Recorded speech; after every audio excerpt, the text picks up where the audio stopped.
I'm still suffering a little bit from my excesses.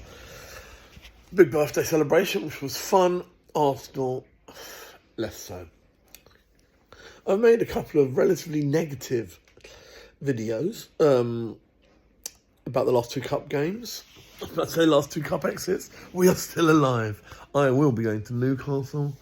We do have to score first. We don't look like a team with a lot of goals in us, but it is not impossible. But I wanted to make a video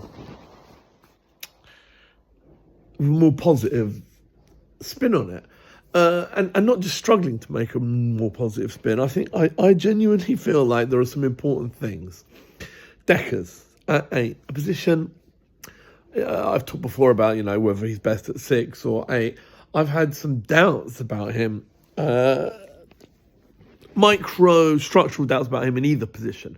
I think that his last couple of games at 8, he has been excellent. I think that late save made against him is an amazing save by the Man U goalie. I think he's really driven us on in 2 second half appearances and looked absolutely brilliant. Sustained that level of performance from our midfield, from the driving heart of our midfield, and we will win more games than we lose. I think we've been worried about the post-injury consistency and form of Martin Odegaard. Now, flaws. His dead balls were toilet. He hit the first man half the time. But the hardest thing in the game, I think, for all our criticism of set-piece FC, the hardest thing in the game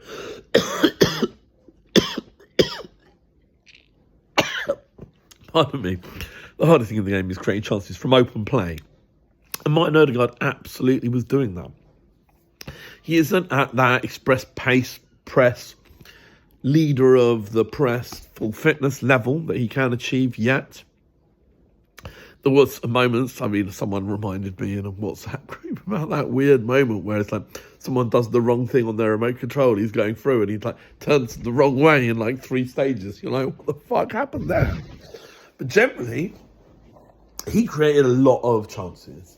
And, we should have scored. We should have scored from some of them. You can't legislate if you're the 10 for putting balls on the toe or the head of players in the 6-yard box, on the penalty spot, and them not scoring. That was a very, very good performance from our captain. Gabriel Magalhaes treads on the ball and they get a goal. Very good goal. That is not representative of our defence. We've got an excellent defence. Take that out. There is actually, I can't remember how it happens, but there was a very good near post save by Ryan late on. I guess it made no fucking difference. We lost on penalties anyway. I feel a lot of... I think that the issues Kai Havertz is having now are not dissimilar to that point where there was a season, 2015? I can't remember. Giroud starts the season well. Ozil has record pace assists level, and then suddenly Giroud can't score for 14 games. I think he misses a hat-trick of sitters against Monaco. Confidence in the toilet.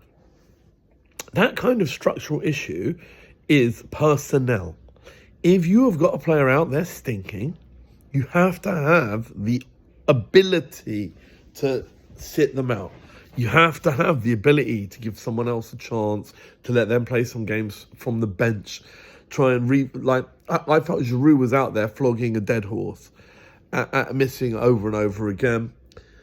We should have had someone else. There are later seasons where I wish we had Giroud. I wasn't a bin Giroud off guy. What we needed was another body to rotate. I feel the same about Kai Havertz. I don't want us to get rid of Kai Havertz. I think 2024 Kai Havertz was a brilliant player. But when a player's so palpably lacking in confidence, it was such a pity Jorginho went off. He should have been the one taking that penalty. How gutsy was Martinelli to take a penalty after missing one? Jorginho is actually another one. I thought he was all right. I thought he was decent, just like he was decent in the game before. Considering how shit he was, it was the wrong player to come on. It's Brighton, belabour. They've got a great midfield for pressing onto you. when we face, which is not what we normally face. We were a bit, this is a funny thing. People go, oh, it's always the same with Arsenal. It's not always been the same. There are games, West Ham last season, Everton this season, where we have all this ball and all these chances in the last 2 cup games and you don't take them. People go, oh, it's Arsenal. We've also had games where we were failing to create enough chances. You know, not really talked about the fact that Waneri was kind of shit when he came on against Everton. We still had Saka in that game. I mean, it is hard to break down an absolutely massed defence. One of the ways that you can solve that Gordian knot has been that cutting through it with set pieces. You've got to have better delivery than we had against Man U. We haven't got enough left footers, have we? I mean, if there had been someone else left footed who you could put taking the in-swingers instead of Erdogan, we would have. That's why Waneri was taking them in the last game before he got injured.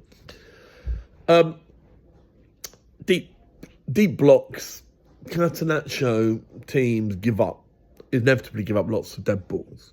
We've actually, for all this set-piece FC, I think that we should have scored more from dead balls in our last few games. We've had a hell of a lot of corners without scoring. I guess that's a problem we have to address. I think that Odegaard's fitness is coming. His eye is much closer to being in. Everyone is saying the same personnel things. As much as Orney sort of is willing to feed out the in-house line that maybe will buy no one, I think it's dangerous to see what the crowd reaction will be like, what Saliba's reaction will be like, Magalhaes, Saka. We've got people who we need to sign new contracts. In a weird sort of way, if we gamble and it doesn't work, but they know you're trying, are they more likely to sign? It's more important that they sign than anything else. As the comparison has been made, lots of these Klopp teams dropped off after big challenges with Man City, the season on, season off. They kept the big players. They lost Mane, but they took the money from Mane, and Firmino got older. But that core of Alisson, of Salah, of Big Verge, they retained, and we need to retain and add to it. I mean, we've come second twice in a row. People are suggesting it might be a disaster to come second a third time. I remember Arsene Wenger's team coming second 3 times in a row. Very, very close, should have done better in 1999, getting further away in 2000, miles off in 2001.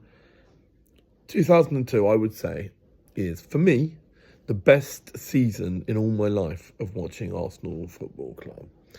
Because a bit like this season, a lot of refereeing decisions went against us. A bit like this season, a lot of injuries went against us. But that team had the unbelievable intestinal fortitude to get past it. I wanted something like that this season. We got the bad luck. I don't know if we're going to get the 2 trophies. It seems a long way away. All is not lost.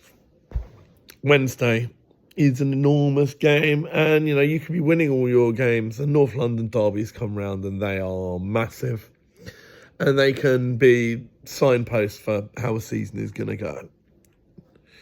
We need to go to fucking war on Wednesday. And if some of our out of form players who are being cursed, whose partners are being attacked on social media, honestly, if you find yourself thinking maybe I should speak to a footballer's partner and tell them their shit, stop now. Seek help. Insert Michael Jordan fucking meme here. Get a grip. No, don't do that ever. Kai could still be a great player for us. He could be, seems less likely, but he could be the difference on Wednesday. I feel for Gabby Jesus, injured himself doing the great work he does, tracking back, probably fouling someone, but working like an absolute Trojan. That even more shows how badly we need reinforcements. I've said the bodies before. I was doing a Who's Cup Tied watch. It doesn't matter so much now, does it? But we desperately need reinforcements. Please help us, Jason Ato. You're our only hope. Come on, the Arsenal.